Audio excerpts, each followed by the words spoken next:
Amuina kwaba at the bank as activity for a bra last minute a president and another down kwaku fado abefi a kunya kesen so akon ewin adwuma or appointed some Nipakubi and some MMPCs be I tell for Anyasem Kitwa.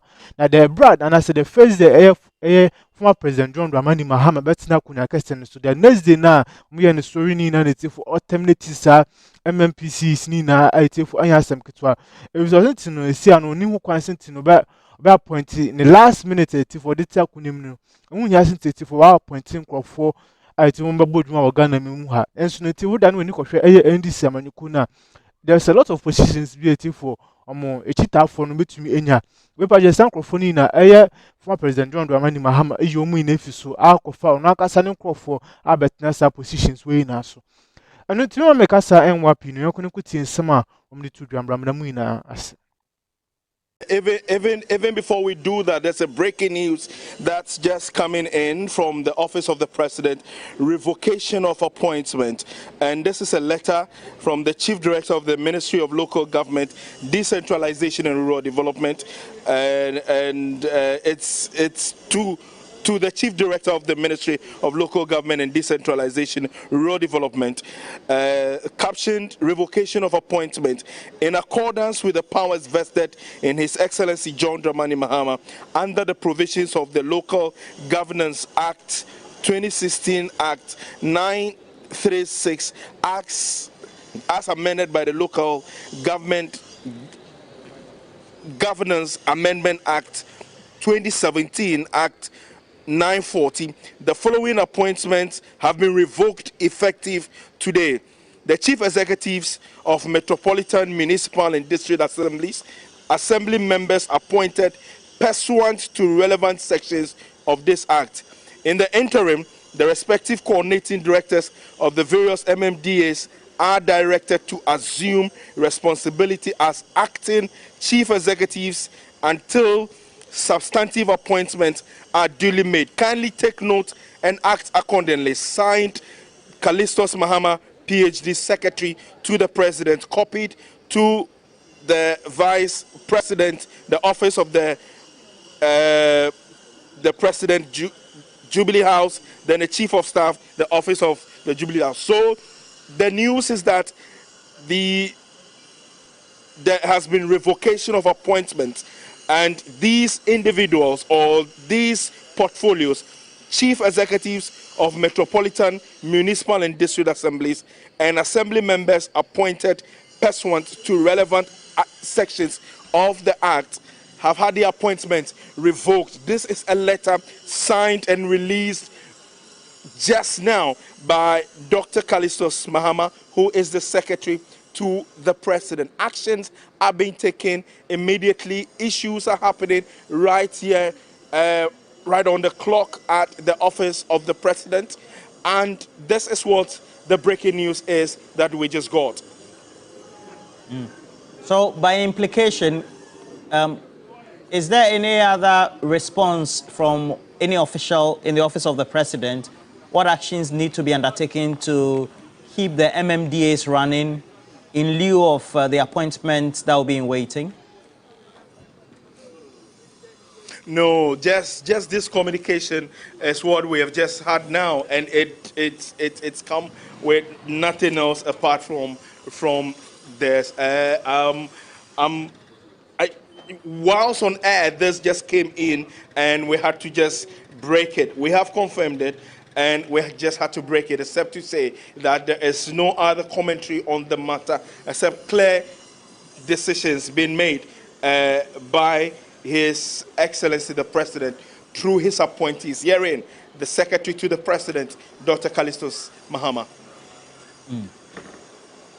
All right. So I asked a question about what other issues will be discussed or will be looked at. You take a look at the itinerary of the President.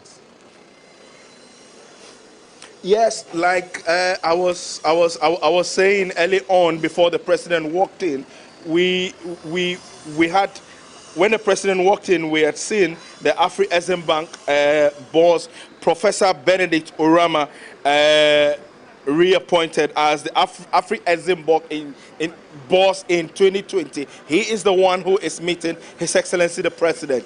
I mean, in his acceptance speech somewhere in 2020, he made it quite clear that he won an Africa where the foundations of the Africa Continental Free Trade Agreement are laid expeditiously so that 84,000 kilometers of borders that have been divided for ages begin to come down, where trade among countries are respected. My understanding is that, yes, of course, on the campaign trail, John Mahama mentioned quite well the role he expects the AfTA